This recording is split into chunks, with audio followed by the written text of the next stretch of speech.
بسم اللہ الرحمن الرحیم۔ کتاب مناظرہ رشیدیہ کا صفحہ نمبر 44 اور 45 ہے، اور متن کی عبارت ہے: السند ما یذکر لتقویۃ المنع ویسمى مستندا ایضا۔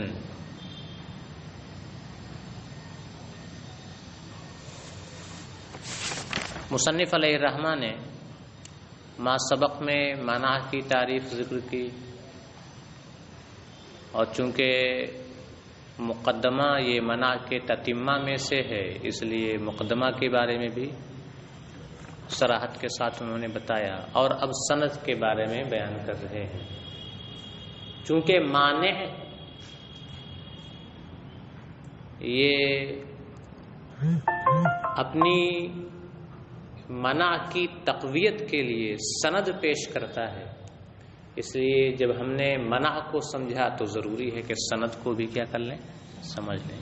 تو سند بہت آسان ہے، کہتے ہیں کہ سند وہ ہے جسے منع کی تقویت کے لیے ذکر کیا جائے، اسے کیا کہتے ہیں، سند کہتے ہیں۔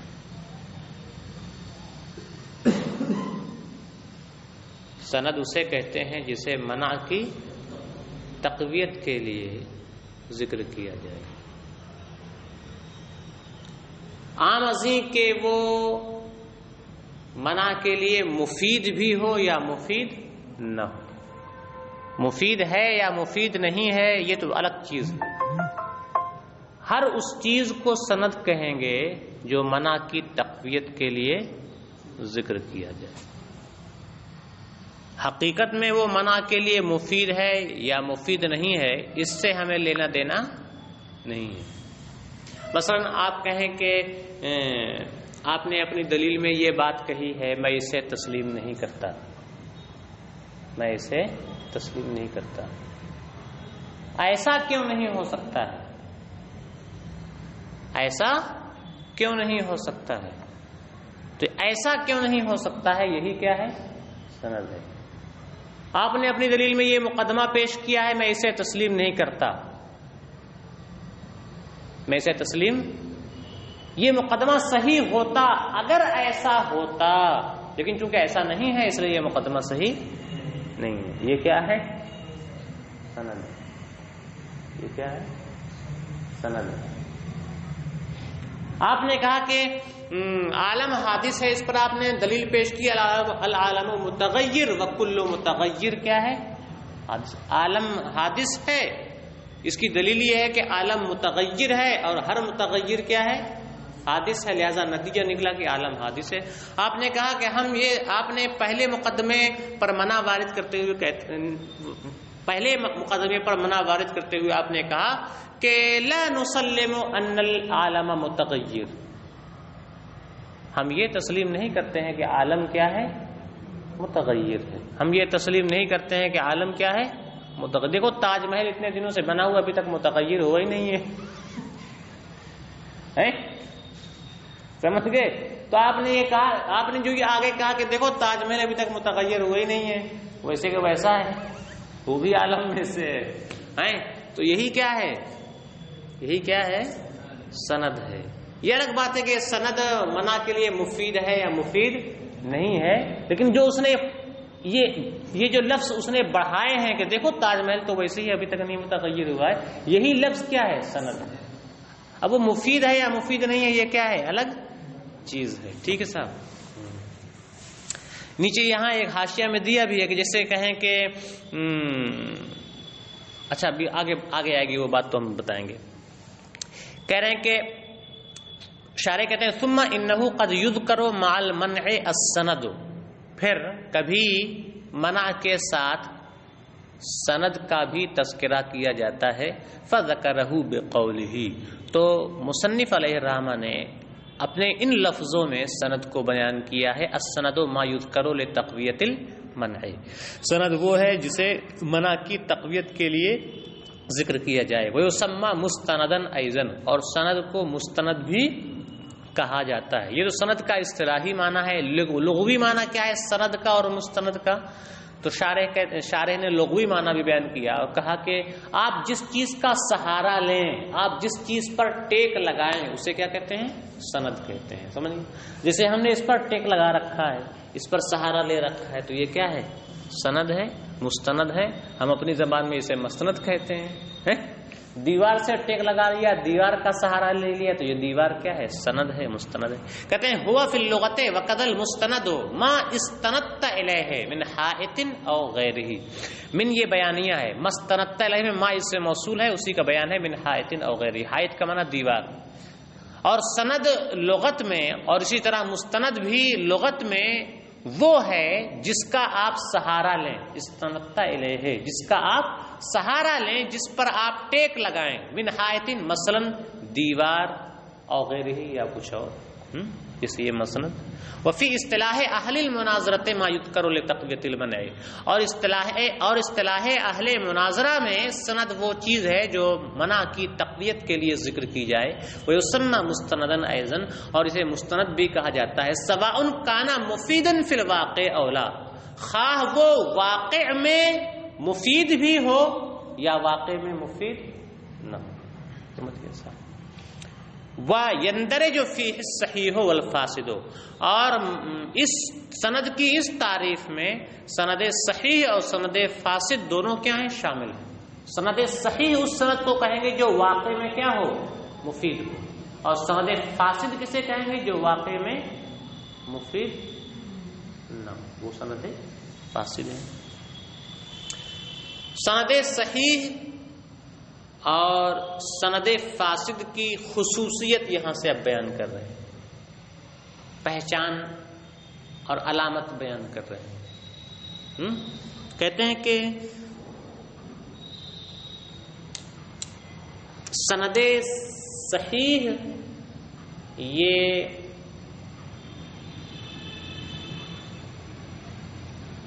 جس چیز کے لیے سند پیش کی جا رہی ہے یا تو اس کے مساوی ہوگی اور یا پھر اس سے بھی خاص ہوگی. یا تو اس کے مساوی ہوگی یا اس سے بھی کیا ہوگی؟ خاص ہوگی. یا تو اس کے مساوی ہوگی یا اس سے بھی کیا ہوگی؟ خاص ہوگی. ٹھیک ہے. اور سند فاسد جو ہوتی ہے وہ یا تو عام مطلق ہوتی ہے، یعنی عام خاص مطلق ہوتی ہے، یا عام خاص من وجہ ہوتی ہے. مساوی کا مطلب تو آپ سمجھتے ہیں کہ جہاں بھی ایک پایا جائے دوسرا بھی پایا جائے، یہ ہے مساوی. اور اخص کا مطلب کیا ہوا کہ خاص چیز جہاں جہاں پائی جائے گی وہاں عام بھی پایا جائے گا، لیکن جہاں عام پایا جائے وہاں خاص کا ہونا ضروری نہیں. ٹھیک ہے. تو وہاں دو درجے ہوتے ہیں.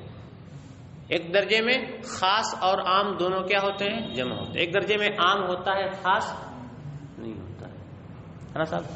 عام خاص مطلق میں کیا ہوتا ہے؟ عام خاص مطلق میں جو خاص ہوتی ہے یہاں بھی دو درجے ہوتے ہیں. جو عام ہے تو اس کے دو درجے ہیں. ایک وہ درجہ جس میں اس کے ساتھ خاص پایا جائے گا، اور ایک وہ درجہ جس میں اس کے ساتھ خاص نہیں پایا جائے گا. اور عام خاص من وجہین میں تین درجے ہوتے ہیں. ایک درجے میں عام خاص دونوں پائے جاتے ہیں، ایک درجے میں عام پایا جاتا ہے خاص نہیں پایا جاتا، دوسرے درجے میں خاص پایا جاتا ہے عام نہیں پایا جاتا ہے. جیسے مثال دیں کہ مساوی کی مثال دیں، جیسے انسان اور ناطق. جہاں انسان پایا جائے گا وہاں ناطق بھی پایا جائے گا، جہاں ناطق پایا جائے گا وہاں انسان پایا جائے گا. تو یہ کہیں گے کہ ناطق اور انسان کیا ہیں؟ دونوں مساوی ہیں. سمجھ گئے صاحب؟ بات سمجھ میں آ رہی ہے؟ ناطق یہ حیوان سے خاص ہے. ناطق کیا ہے؟ حیوان سے خاص ہے. اس کا مطلب یہ ہے کہ ناطق جہاں جہاں پایا جائے گا حیوان پایا جائے گا، لیکن حیوان اس سے بھی عام ہے کہ بعض موقع پر حیوان پایا جائے گا لیکن ناطق نہیں پایا جائے گا. تو یہاں ناطق کیا ہے؟ حیوان سے کیا ہے؟ خاص ہے. اور عام خاص مطلق میں کیا ہوتا ہے؟ عام خاص مطلق میں اب جیسے حیوان ہے یہ کیا ہے؟ عام ہے. اور یہ کیا ہے؟ ناطق کیا ہے؟ یہ خاص ہے. تو یہ حیوان عام مطلق ہے. حیوان کیا ہے؟ عام مطلق ہے. اور ناطق کیا ہے؟ یہ خاص ہے. اور عام خاص من وجہن میں کیا ہوتا ہے؟ دونوں میں کیا ہوتا ہے؟ عموم پایا جاتا ہے. جیسے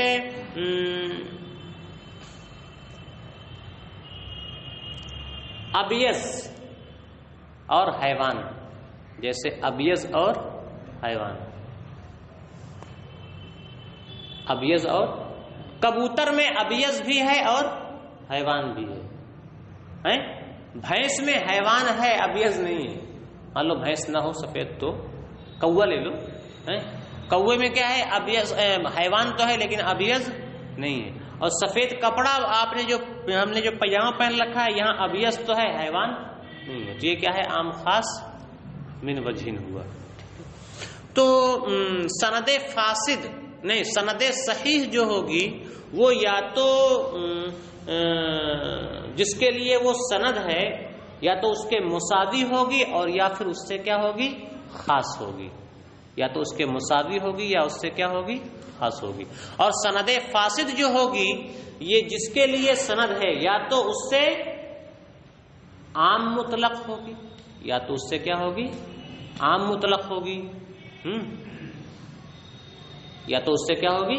عام مطلق ہوگی. ایک سند پائی جا رہی ہے لیکن جس کے لیے سند ہے یا تو وہ ایک مقام ہوگا جہاں وہ بھی پائی جائے گی اور ایک مقام وہ ہوگا جہاں سند تو پائی جائے گی لیکن جس کے لیے سند ہے وہ نہیں پائی جائے گی.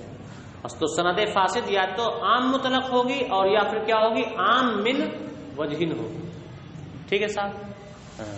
چلیں. کہہ رہے ہیں کہ والاول انما یکون اخص او مساویا لنقیض المقدمۃ الممنوعۃ. اور اول یعنی سند صحیح یا تو مقدمہ ممنوعہ کے نقیض سے خاص ہوگی یا پھر اس کے کیا ہوگی؟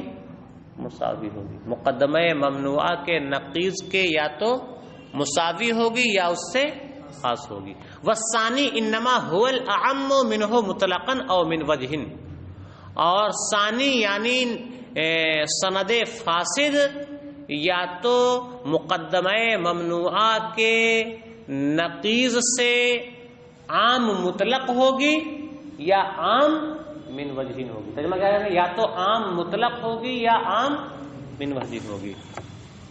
اب حاشیہ نمبر 165 میں مقدمہ ممنوعہ کے نقیض کے مساوی سند کا کیا ہے کی ایک مثال دی ہے.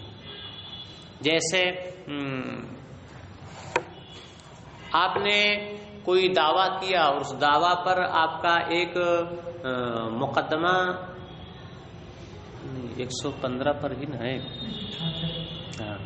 166 میں ہے. ہاں آپ کا ایک مقدمہ تھا کہ الاربعۃ زوج. چار کیا ہے؟ زوج. چار کیا ہے؟ زوج ہے. تو آپ نے کہا کہ لا نسلم ان الاربعۃ زوج. ہم یہ تسلیم نہیں کرتے ہیں کہ چار کیا ہے؟ زوج ہے. یہ تو ہوا کیا؟ یہ تو ہوا منع. اب سند کیا ہے؟ سند آگے ہے لما لا يجوز ان يكون فردا. ایسا کیوں نہیں ہو سکتا کہ چار کیا ہو؟ فرد ہو. چار کیا ہو؟ فرد ہو. ایسا کیوں نہیں ہو سکتا کہ چار کیا ہو؟ فرد ہو. بس صرف اتنا ہی کہا ہے لما لا يجوز ان يكون الاربعۃ فردا.